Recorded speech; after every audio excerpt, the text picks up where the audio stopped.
Olá pessoal, tudo bem com vocês? Meu nome é Leonardo, sou professor e sócio fundador da empresa Analise e sejam muito bem-vindos ao nosso AnaliseCast, podcast da empresa Analise. E hoje, para o nosso quinto podcast, nós temos o grande prazer de receber o professor Dr. Alcinei Místico de Azevedo. O Alcinei, ele é engenheiro agrônomo pela Universidade Federal do Vale do Jequitinhonha, em Mucuri. Fez mestrado sanduíche em produção vegetal, também pela Universidade Federal do Vale do Jequitinhonha, em Mucuri, em parceria com a Universidade Federal de Lavras, e doutorado em fitotecnia pela Universidade Federal de Viçosa.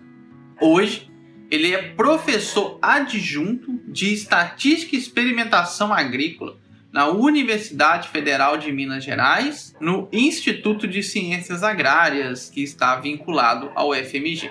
Atualmente, ele ministra disciplinas relacionadas à Estatística e Experimentação Agrícola, Inteligência Computacional e Visão Computacional para os cursos de graduação em Agronomia, Zootecnia e Engenharia de Alimentos. E para a pós-graduação também, no programa de pós-graduação em Produção Vegetal e no programa de pós-graduação em Produção Animal. Ele coordena diversas pesquisas aí associadas à estatística experimental, biometria, melhoramento genético, inteligência computacional e estatística bayesiana, orientando alunos de graduação, de mestrado, doutorado, e é autor do canal Alcinei Azevedo Dicas e Aulas no YouTube, onde ele posta inúmeros vídeos, inúmeras aulas relacionadas aí à inteligência computacional, estatística experimental. E, além disso, o professor Alcinei já publicou vários pacotes do R, do tão famoso software R. Entre eles, nós temos o Multivariate Analysis, o ESP Analysis 3D e o Tratamentos.ad, entre outros. Então é um grande prazer receber o professor Alcinei. E eu já peço, pessoal, você curte o vídeo, compartilha com seus amigos, se inscreve no canal, porque de 15 em 15 dias nós temos o podcast, além de semanalmente termos um vídeo relacionado à análise de dados feitos por mim. Então, sem mais delongas, bora para o nosso podcast.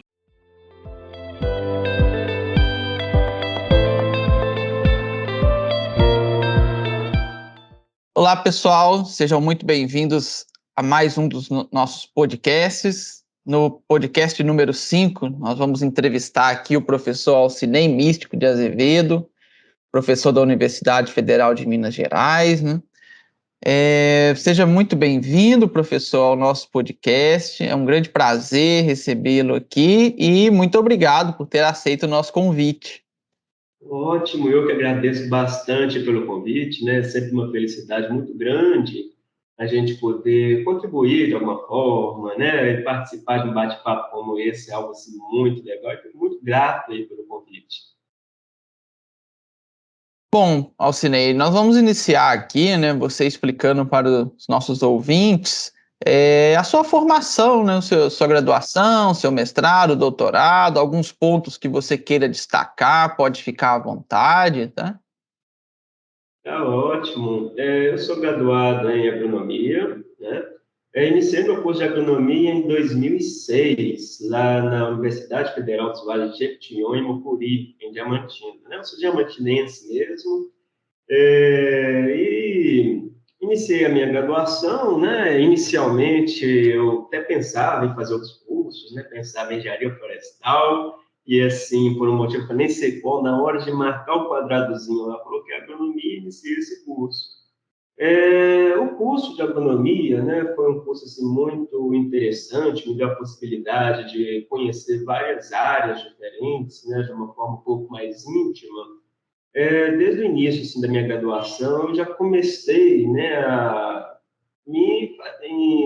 participar de monitorias, pesquisas. E aí eu comecei inicialmente, trabalhando como monitor de anatomia das espermatófitas, Achava a matéria muito interessante, depois comecei a trabalhar com pesquisa, Inicialmente, eu iniciei com pesquisas voltadas à fruticultura, aí fui bolsista, né, de fruticultura por um bom tempo. Enquanto isso, trabalhei também com topografia, né, como monitor de topografia, monitor de sementes, trabalhei como coordenador de um núcleo de estudo e recuperação de áreas degradadas. Então, assim, foi uma loucura, né? Fiz um tanto de coisas diferentes. Depois trabalhei, né, com iniciação científica com olericultura. E aí foi uma oportunidade legal, né, de conhecer muitas coisas, muitas áreas associadas aí à agronomia, né? E hoje eu trabalho com uma coisa que não tem muito, tem sim, tem a ver com agronomia, mas não diretamente, né, com o cultivo de plantas, que é mais da parte de análise de dados experimentais, né? A gente mexe com isso tudo de uma forma mais indireta. Legal. Ótimo. E assim foi, né? O curso de agronomia, o mestrado, eu iniciei o mestrado pela Universidade Federal do Jorge Jequitinhonha, em Mucuri também, né? Mas eu fiquei um ano lá em Lavras, por um programa chamado PROCAD, né? Onde a gente fazia algumas disciplinas em outras universidades. Eu fiquei um ano lá em Lavras, fazendo muita disciplina associada ao melhoramento de plantas, né? Depois, eu voltei para Diamantina, finalizei o meu mestrado lá, e em 2012 eu fui para Viçosa, né, iniciar o doutorado. Fiz doutorado em fitotecnia, trabalhei também com a parte de olericultura e melhoramento genético, e em 2015, né, finalzinho de 2015, eu entrei aqui no FMG como docente, né? Trabalhando com essa parte de estatística, experimentação agrícola. Bacana. Então, assim, você terminou o seu doutorado e já ingressou diretamente na universidade, né? E hoje... Beleza. E hoje, como tem sido, né?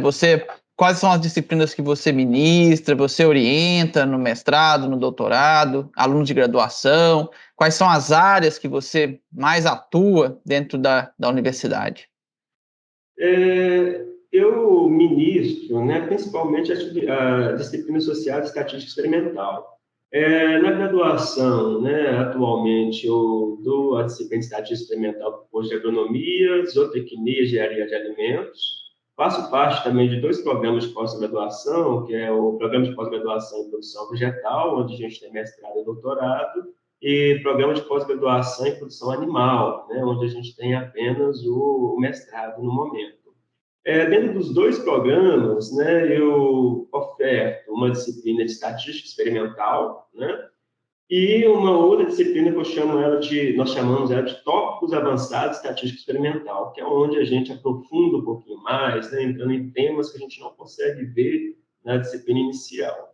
E algumas vezes, né, eu tive a oportunidade também de ministrar algumas outras disciplinas, né, como, por exemplo, análise computacional de imagens, né, que eu ofertei ela, tem ideias aí de criar algumas outras disciplinas também. Bacana.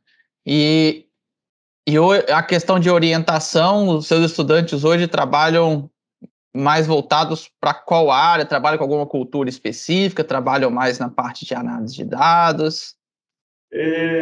Dentro da produção animal, né, eu tive alguns orientados lá. No momento, eu não estou com nenhum orientado à produção animal, mas a gente sempre deu um foco um pouquinho maior, né, a parte de análise de dados. Mas tem alunos, né, que trabalham com suínos, alunos que trabalharam com leite, alunos que trabalham com extrato de couve em bebida láctea, né, um tanto de coisa aí que eu nem sei muito bem o que é, né?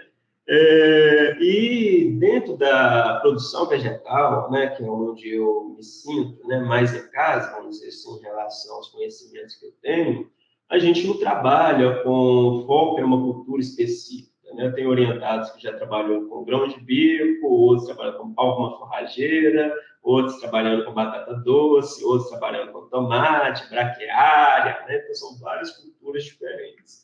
Mas o principal enfoque, né, no uso de metodologias biométricas, estatísticas, inteligência computacional e visão computacional.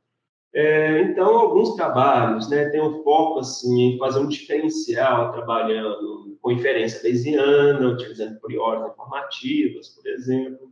Tem alguns outros alunos que já estão trabalhando mais com redes neurais convolucionais, né, principalmente no sentido de fazer uma fenotipagem de alto rendimento, né, naquele intuito de muitas vezes a gente obter uma imagem em campo e a partir dela a gente fazer toda a fenotipagem, né, dispensando aí um grande trabalho com medidas, pesos, né?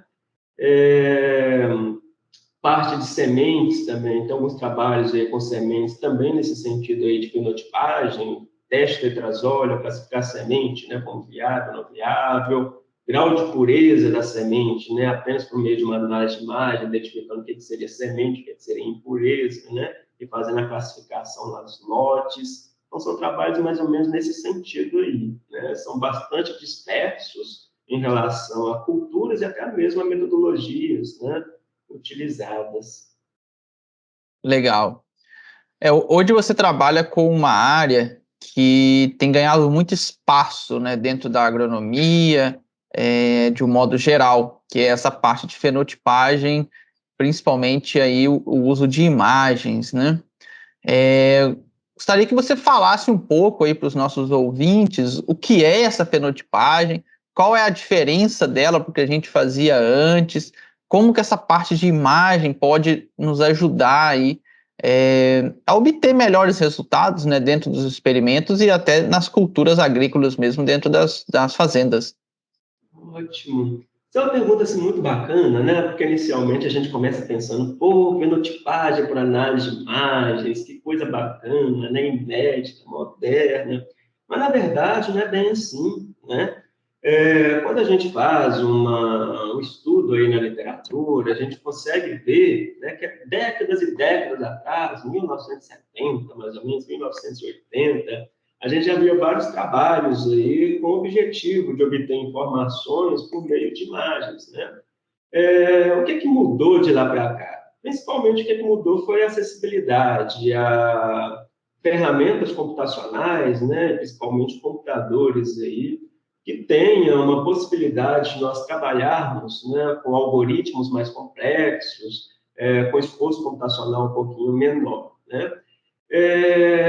Mas a gente, né, já tem softwares muito antigos, né, onde a gente conseguiria, por exemplo, carregar uma imagem por meio dessa imagem, obter medidas morfológicas, né, de comprimento, largura, isso em pixels, converter isso para centímetros, né, ou para volume, associar isso daí com a massa, né?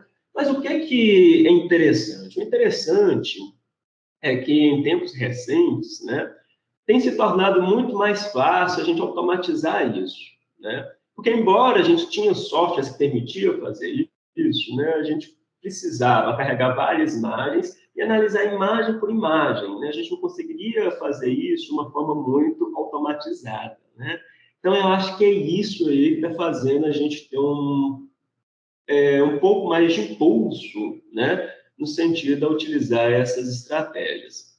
Se a gente for pensar, né, a gente tem ferramentas muito legais aí para análise de imagens, como, por exemplo, o R, né? Ah, eu assinei, mas o R é um programa estatístico. Não, o R é muito mais que isso, né? A gente consegue editar imagens, né, trabalhar com vídeos, com músicas, tudo ali dentro ali do R, né?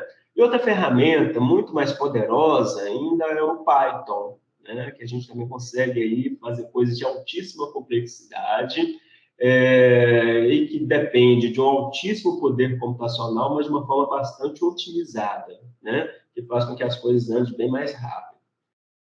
Então, nesse sentido, né, a gente tem desenvolvido alguns trabalhos aí, mais no objetivo de automatizar essas análises, né, de forma de a gente conseguir obter várias imagens, carregar essas imagens tudo automaticamente, extrair informações delas e trabalhar de uma forma massiva com um grande conjunto de dados.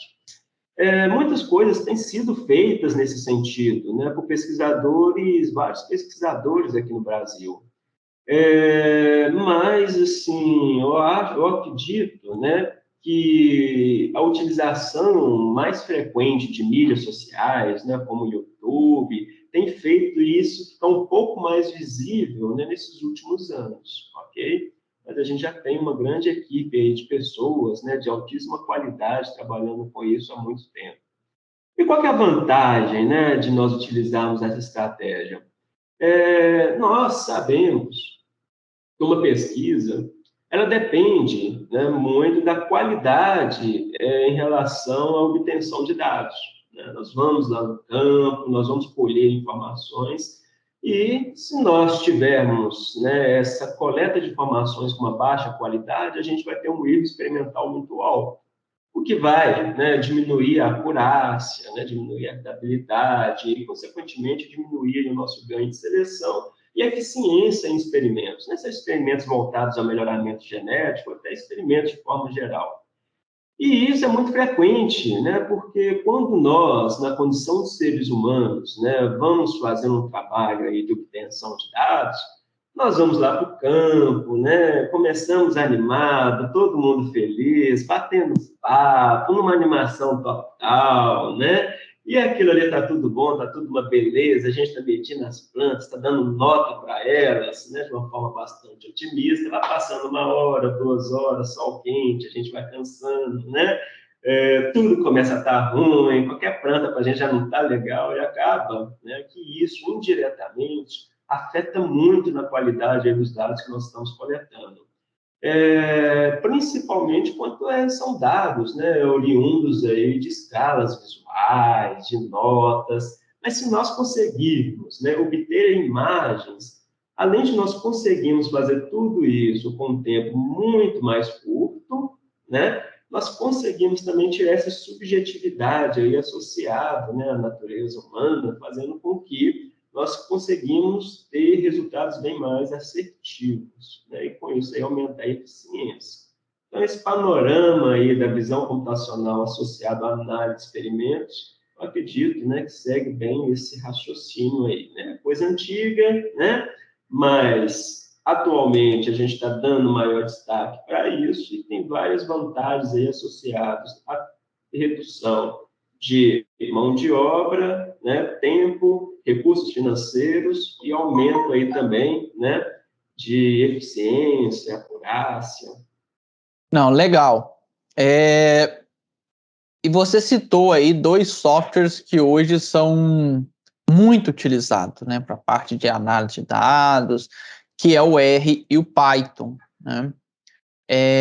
Além deles, nós temos outros softwares, né, que, vamos dizer assim, que para quem não gosta da parte de programação também são interessantes, né? Nós podemos citar aí o Genesis, que é um software bastante utilizado na nossa área, e outros, né, como o SAS, outros softwares.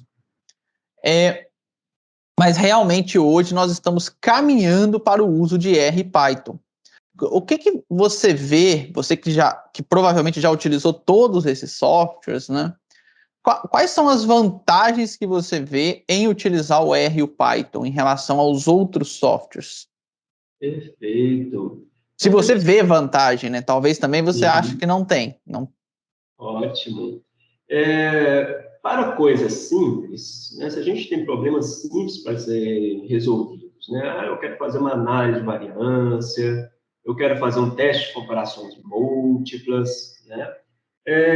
O melhor software é aquele, né, que o usuário vai se sentir mais tranquilo, mais confortável em utilizar. A gente consegue resolver problemas simples com grande facilidade, lá pelo Genes, né, pelo Sysvar, pelo Saeg, né, pelo Assistat, várias coisas, né, ferramentas que a gente nem precisa, muitas vezes, saber comandos, né, programações, algo muito intuitivo, né, como interface gráfica.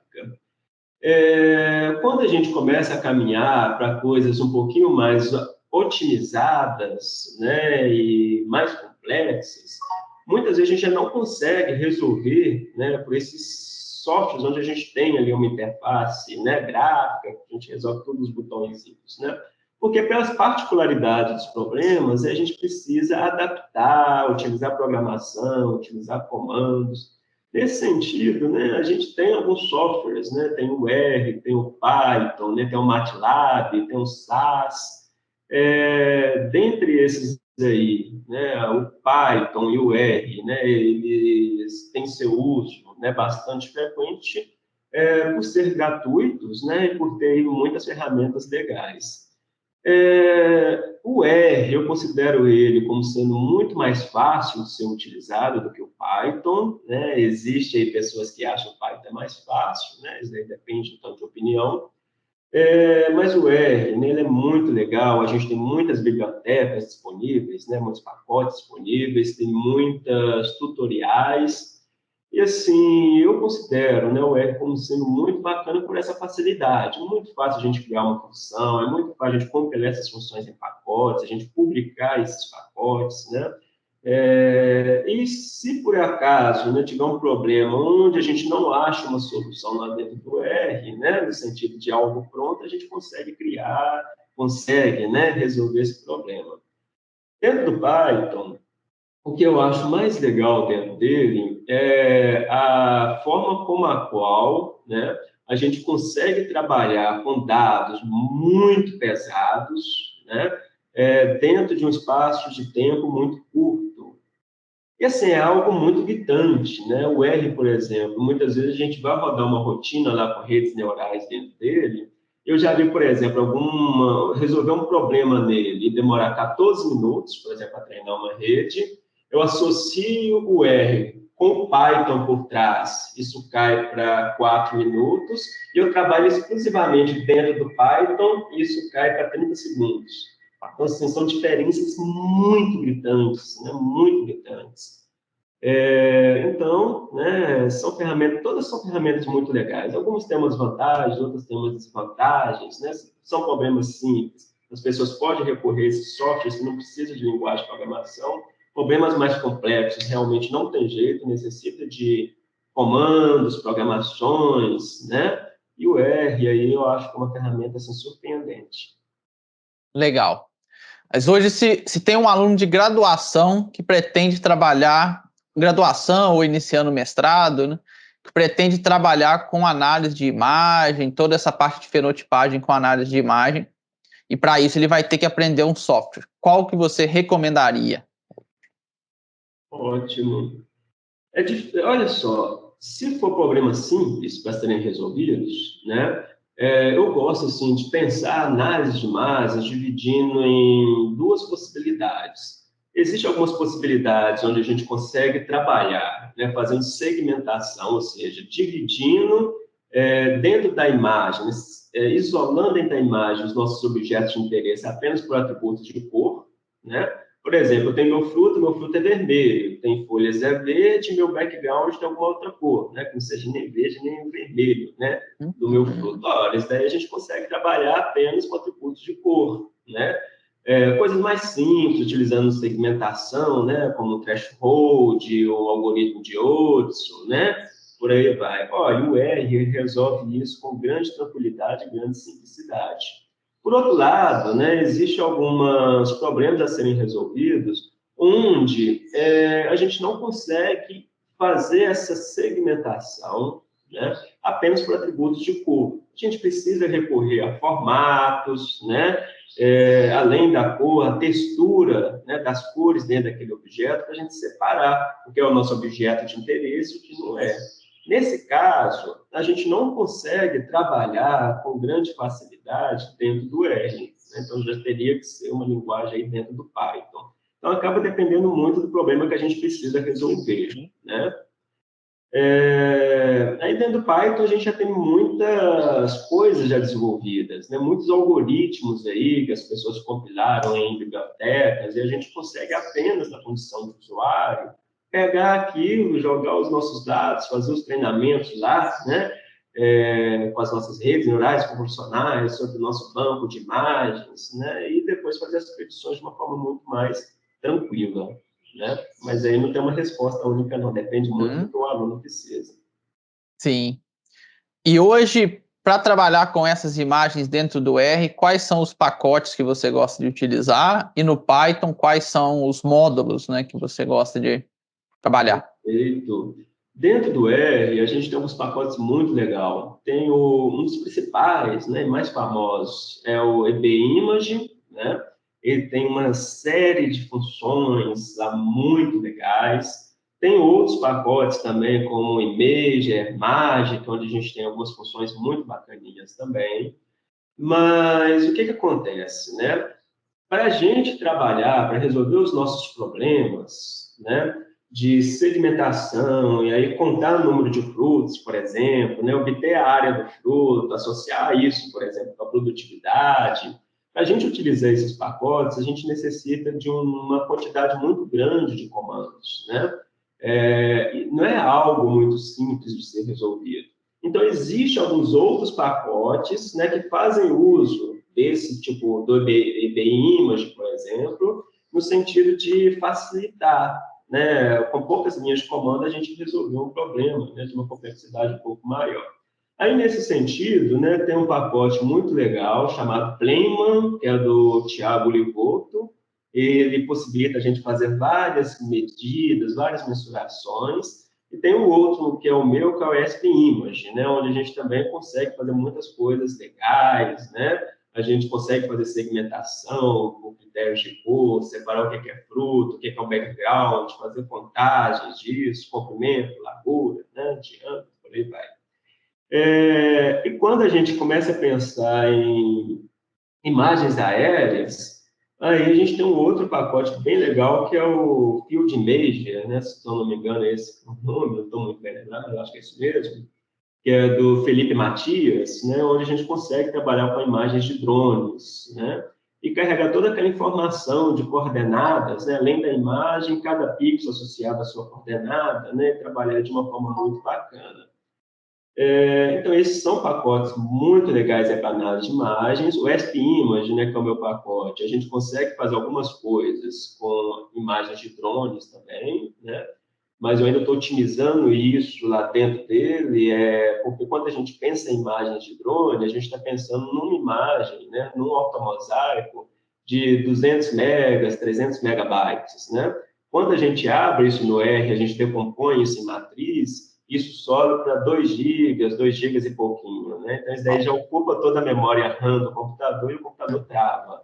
Então, assim, a gente precisa, né, trabalhar de umas formas bem inteligentes aí para a gente não travar o computador, né? Então, eu ainda estou mexendo um pouco com isso.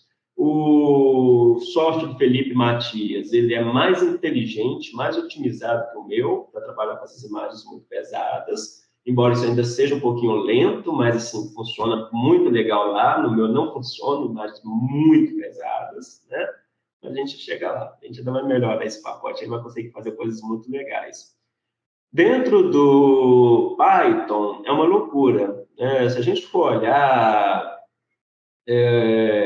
artigos, né, a gente vê metodologias saindo aí quase que toda semana, uma metodologia diferente para análise de imagens, e aquilo ali eles escrevem um artigo e já compila toda aquela rotina ali dentro de um módulo, coloca lá no GitHub, né, de forma que a gente consegue trabalhar com técnicas muito modernas, né, recorrendo aí a programações que outras pessoas já fizeram. E assim, tem muita coisa legal, né? Eu gosto muito de trabalhar com o Mask RCNN, né? Uma técnica assim, bastante interessante, bastante robusta, né? Embora ela seja de 2017, se a memória não me falha, tem muitas outras coisas mais modernas, né? Mas ainda assim ela tem um desempenho legal. E a gente consegue, além de fazer a classificação, fazer uma segmentação. A gente tem outras ferramentas, né, como o Iolo, Iolact, né? Em cada uma dessas versões, a gente tem versão 1, versão 2, versão 3, então são várias funções, ou melhor, vários módulos aí, muito legais, né, que a gente consegue trabalhar dentro do Python. Bacana. Você mesmo, né, citou aqui um dos seus pacotes, né? Para quem não sabe, pessoal, o Alcinei, ele tem vários pacotes aí do R, né, de sua autoria, os pacotes bem bacana.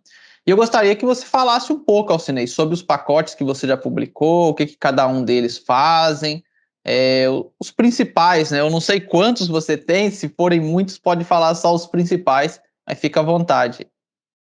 No momento, assim, publicado mesmo, tenho apenas 4 pacotes, né, publicados lá dentro da plataforma do RCRAM. Tem alguns outros que eu estou trabalhando, que eu estou melhorando, tem outros que eu até tenho guardado aqui, que eu utilizo mais para aulas práticas, né, que no FMG, mas eu não publiquei, né, não é aberto.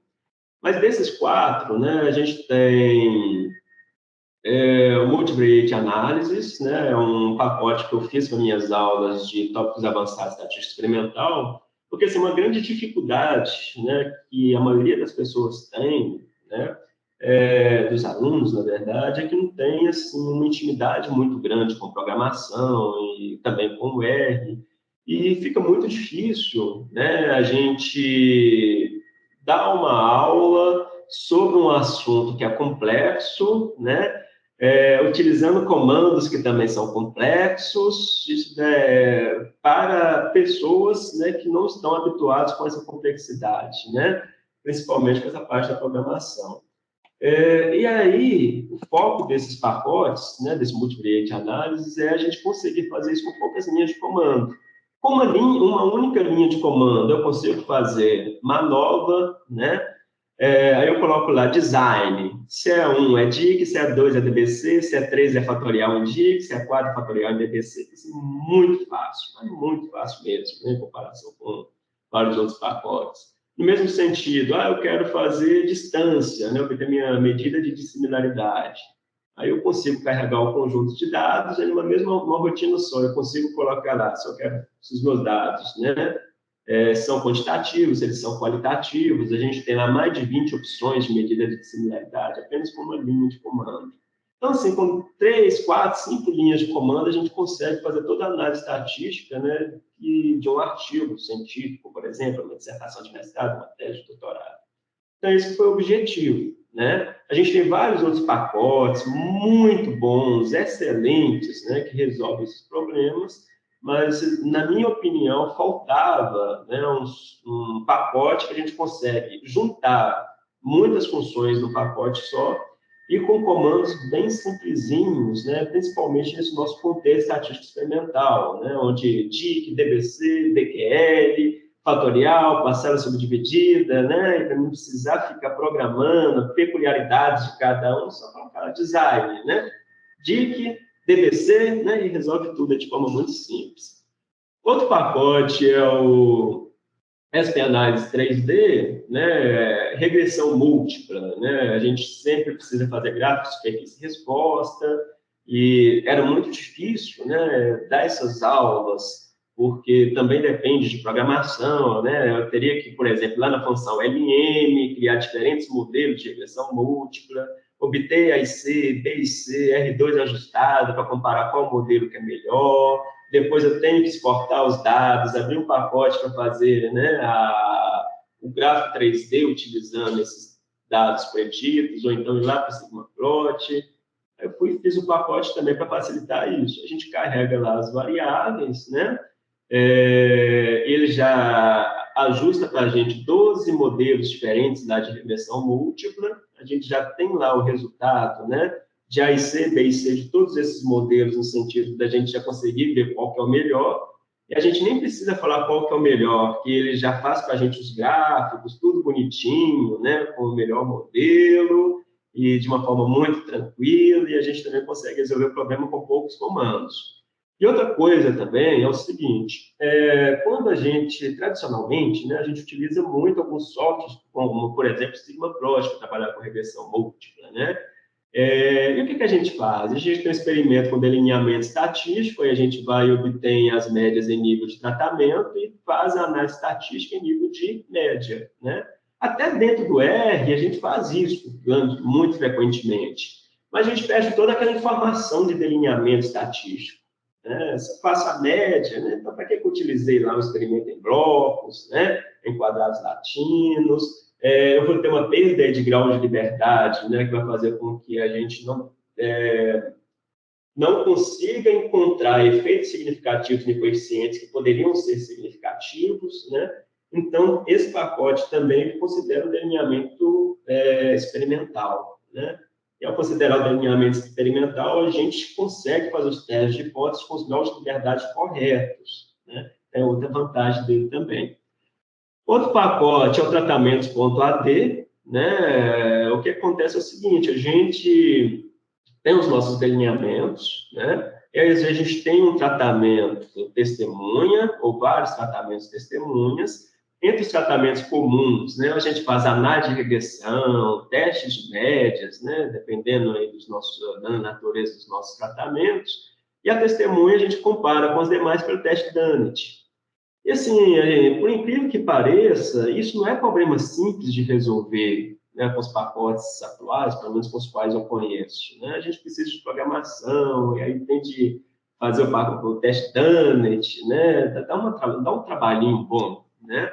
E aí, por demanda externa e para as minhas aulas também, aí esse pacote é a mesma forma, né? A gente coloca lá se o experimento indica, se é DBC, se é fatorial indica, fatorial em DBC, né? E ele já olha lá quantas testemunhas adicionais que tem, a gente já põe lá se os tratamentos são quantitativos, se eles são qualitativos, e automaticamente, né, ele já faz teste T, Tuck, Duncan, Scott Knott, para comparar, né, os níveis qualitativos, ajusta a regressão linear, quadrática e cúbica para comparar os níveis que são quantitativos e já utiliza o teste Dunnett para comparar a testemunha com os tratamentos comuns, né? Tudo isso daí com uma linha de comando também, né? Você só carrega os dados, coloca os dados dentro de uma linha de comando apenas e já tem todas essas informações. O outro pacote é o SP-Imaging, né? Tenho trabalhado bastante com ele e o objetivo dele também é facilitar essas análises de imagens, né?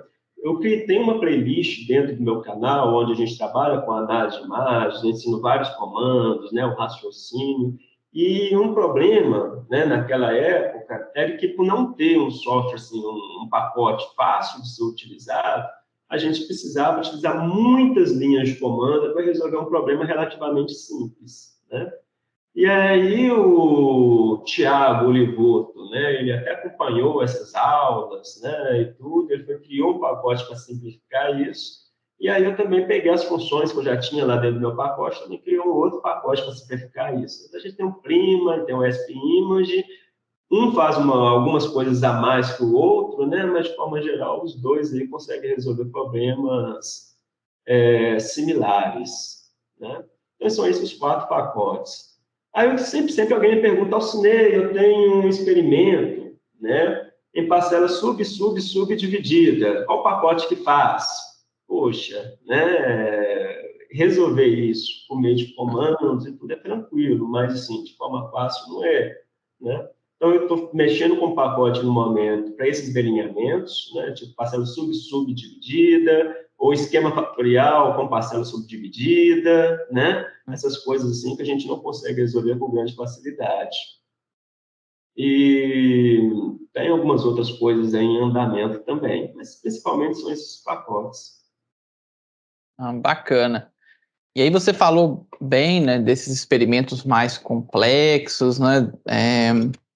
Queria até ver a sua opinião em relação a isso. É algo que às vezes as pessoas perguntam: eu quero montar um experimento com 3, 4 fatores. Você até citou aí, às vezes tem uma parcela subdividida e outros fatores com fatorial. Você, assim, você acha que compensa montar esses experimentos complexos? Você acha que seria mais interessante montar 2 ou 3 experimentos mais simples? Qual é a sua opinião em relação a esse assunto? Que é um assunto bem controverso, né, na verdade. Olha, eu acho que esse pessoal que inventa esses negócios muito complexos, não tem dó da gente que mexe com análise estatística, não. Você não tem noção, cara. Às vezes parece pessoas que trabalhou com experimento que é em faixas misturado com parcelas subdivididas, ou em faixas misturado com fatorial, e o negócio complica o trem todo, dá um trabalhão danado para resolver, né?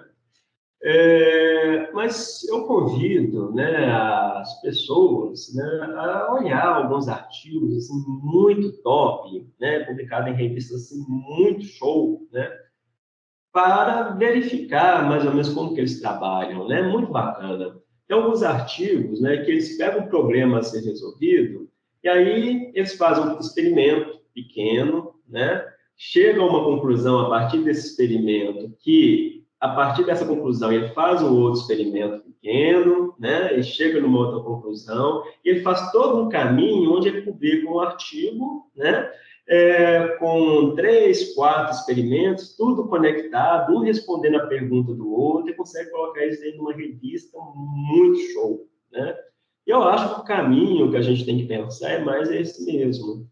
Trabalhar com experimentos muito complexos, onde a gente vai enchendo de fatores, coloca 3 fatores, 4 fatores, né? Já me apareceu gente aí com experimento com 5 fatores, Nossa.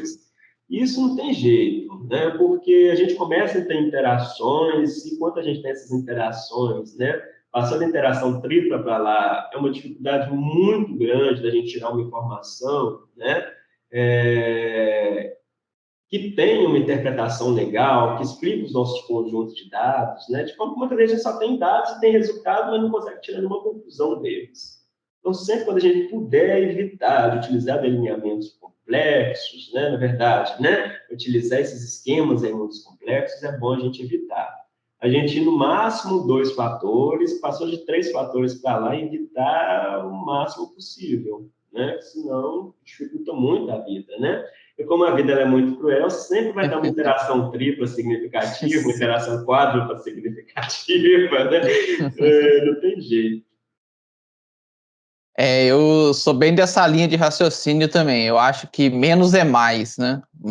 Mais simples acaba facilitando a vida de todo mundo, né? Tanto na parte de análise, quanto depois na interpretação daqueles resultados. Fatorial quíntuplo, acho que nem tem pacote no R que roda isso, né? Você pode programar, mas o pacote para rodar, acho que não, né?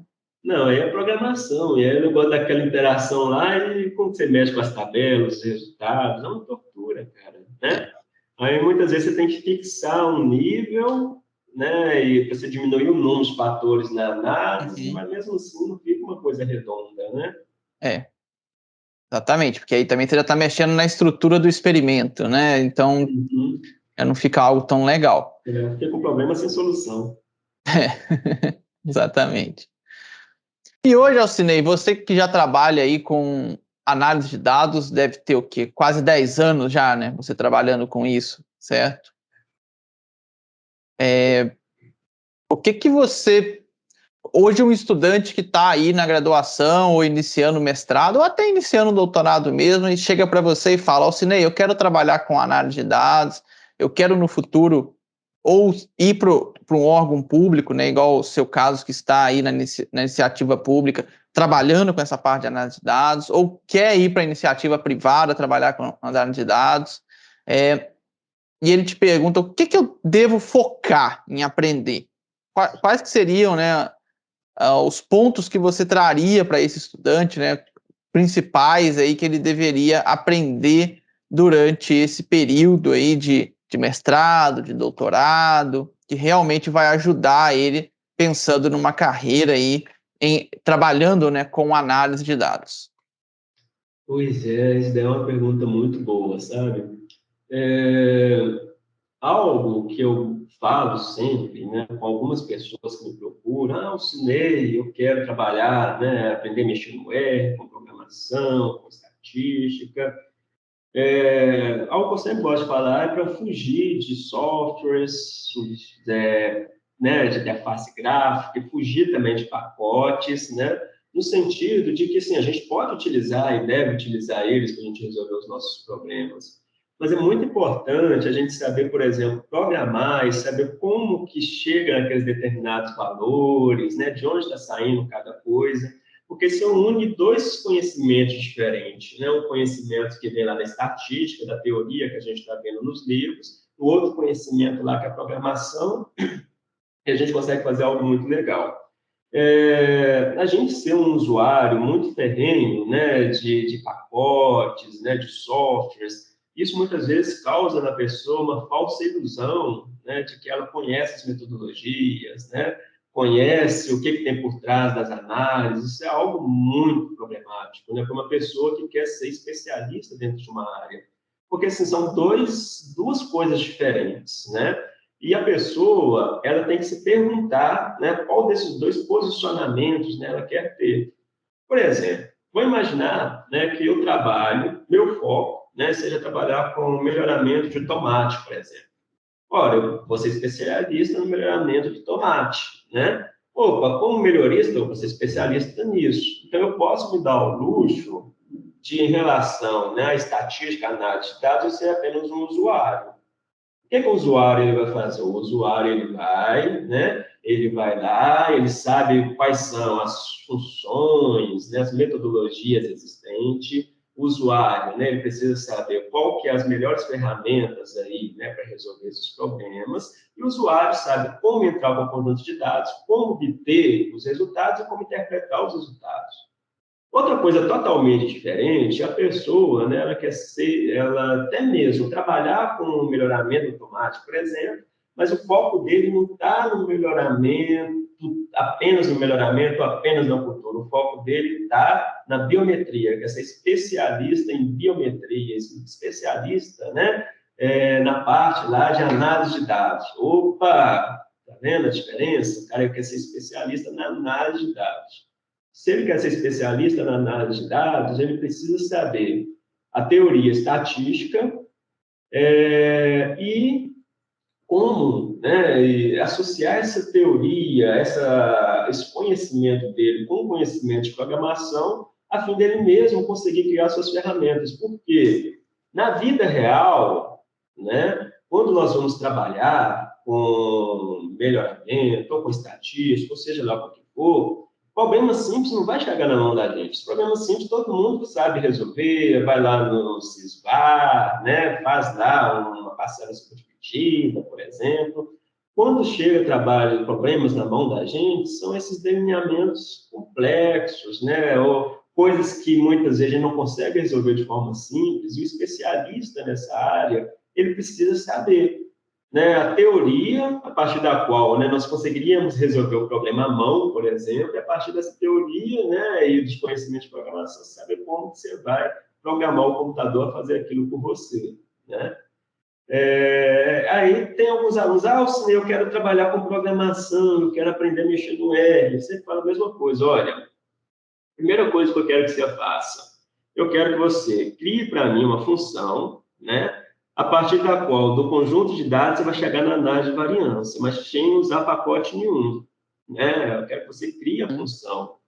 Aí depois o pessoal vai chegar com isso. Não, agora eu quero que você crie para mim, né, só utilizando programação, um algoritmo que faz o test token. Aí vai colocar as letrinhas lá na frente das médias, né? Então, o que você vai precisar? Você vai precisar saber, né, o que é a tabela do teste token, a distribuição do teste token, você vai ter que saber, né, como você obtém grau de liberdade do resíduo, como que você obtém o DMS, como que você utiliza o DMS aí para colocar as letrinhas. Então, assim, você começa a ver, né, de dois lados, o lado da estatística, né, e o lado da programação, como que se resolve os problemas. Aí sim a pessoa consegue ser um especialista, né, nessa área de programação, de R, né? Caso contrário, ele vai ser um usuário. Não, eu sei usar um pacote, né? Eu sei usar um software. Não, você é um usuário, né? Você não sabe, né, resolver esse problema de forma independente, né? Então, acho que a diferença está aí. Não, bem bacana. E hoje, assim, eu concordo, né, com o que você falou, e o que nós temos hoje, a grande maioria de usuários, né? Principalmente com o advento aí com o crescimento, né, vamos dizer assim, do uso de machine learning. Hoje o mundo conversa machine learning, tem muita gente usando, né, mas pouca gente entendendo as metodologias por trás, né? Acho que isso acontece bastante também. É isso aí. Assim, só ressaltando, né, que não tem problema a pessoa ser usuário, né? Sim. Mas, assim, a pessoa tem que ser especialista em alguma coisa, né? Ela não pode criar a falsa expectativa que ela é especialista, né, em biometria, em estatística, se ela for apenas um usuário disso, né? Mas é muito legal todas essas ferramentas aí. Isso daí dá para a gente a possibilidade de ser especialista dentro de uma determinada cultura, né? Especialista, né, dentro de uma determinada área e utilizar, né, as ferramentas aí na condição de usuário para resolver esses problemas, sem problema nenhum, né? Agora, não sei se você concorda, né? Você pode comentar em relação a isso. Eu acho que mesmo como usuário, a pessoa tem que ter uma ideia daquelas análises. Às vezes hoje tem muita gente rodando eu quero rodar um componente principal, nem vamos para machine learning, componente principal, mas a pessoa não tem nem ideia do que ela vai obter com aqueles resultados, né, de quais as saídas, de como aquele resultado vai ajudar na pesquisa dela, porque às vezes a pesquisa dela nem faz sentido rodar um componente principais, por exemplo, mas ela vai rodar porque alguém falou que deveria rodar. Então, mesmo como usuário, né, tem que ter conhecimento. Tem que ter um pouco de conhecimento. Tem que ter um conhecimento sobre todas as estratégias que a gente tem, as metodologias, qual que é melhor em determinada situação, né? O que difere uma da outra, como que a gente interpreta os resultados de cada uma delas, para a gente saber o que é melhor dentro da nossa situação, né? Então, veja que mesmo na condição de usuário, né, o que difere, na minha concepção, né, o que difere o usuário do especialista é que o especialista tem que saber o que tem por trás, né, de uma forma bastante profunda, né? Como que chega em cada um dos valores, né? Como que chega em cada uma das expressões. E o usuário ele pode ver isso de uma forma um pouquinho mais superficial, sem precisar aprofundar tudo, mas tem que ter conhecimentos aí, sim, né? De para que serve cada metodologia, como que roda, como que obtém os resultados, como que interpreta. Legal. Nós estamos aqui chegando no fim, né, do nosso podcast aqui. Passou rápido esse tempo, né? Sempre bom conversar aqui com o Alcinei, é uma pessoa que a gente está sempre discutindo aí um pouco essa parte de análise. Gostaria de te agradecer, Alcinei, aqui pela participação. Foi muito bom aqui, acho a conversa bem bacana. E, pessoal, sigam o Alcinei, ele tem um canal no YouTube. Qual o nome do seu canal, Alcinei? Alcinei Azevedo, Dicas e Aulas. Isso, é um canal bem bacana, eu costumo dar uma olhadinha lá também, sempre tem material novo, principalmente que o Alcinei está com esse monte de pacotes aí que ele lançou recentemente no R, então tem muita coisa, gente, vale bastante a pena dar uma olhadinha lá. Se você quiser fazer alguma consideração final, Alcinei, fique à vontade. Perfeito. Sobre o canal, né, só adicionando aqui, a gente já tem lá algumas playlists, onde nós temos todas as aulas do curso de Estatística Experimental, né, em nível de graduação, de pós-graduação também, dependendo aí dos quais vídeos assistirem, né, ensinando como que faz as análises no R, né, tem lá um material bem extenso, dá muitas e muitas horas de vídeos lá, é uma disciplina inteira. Tem uma playlist, né, de análise computacional de imagens, tem muitas aulas também. Tem outra playlist lá de análise multivariada, que a gente está mais ou menos aí na metade do caminho. Regressão múltipla, a gente também está na metade do caminho, né? Tem outras playlists que eu vou adicionar aí em relação a algumas disciplinas que eu dou. Então, é um material muito legal. Convido as pessoas a se inscreverem, sempre curtir os videozinhos lá para a galerinha, né? Conseguir encontrar esses vídeos nas suas pesquisas, né? Isso aí ajuda a gente bastante. Agradeço bastante aí ao Leonardo pelo convite, né? Eu me assustei na hora que você falou que já está chegando ao fim, parece que faz uns 5 minutinhos que a gente começou a conversar, né? Acho que eu converso demais, o tempo vai acabar andando muito. Mas foi muito agradável, né? Essa possibilidade de conversa, né? E me mantenho aí à disposição, beleza? Para novas contribuições. Beleza, Alcinei, muito obrigado. E para quem está nos assistindo aí, não esquece de curtir aí o podcast, compartilhar com seus amigos também, se inscrever no canal. De 15 em 15 dias nós temos o podcast com um profissional que trabalha aí com a parte de análise de dados, além de outros vídeos também da parte de análise que disponibilizamos dentro do canal. Então, por hoje é isso, né? E nos vemos no próximo podcast.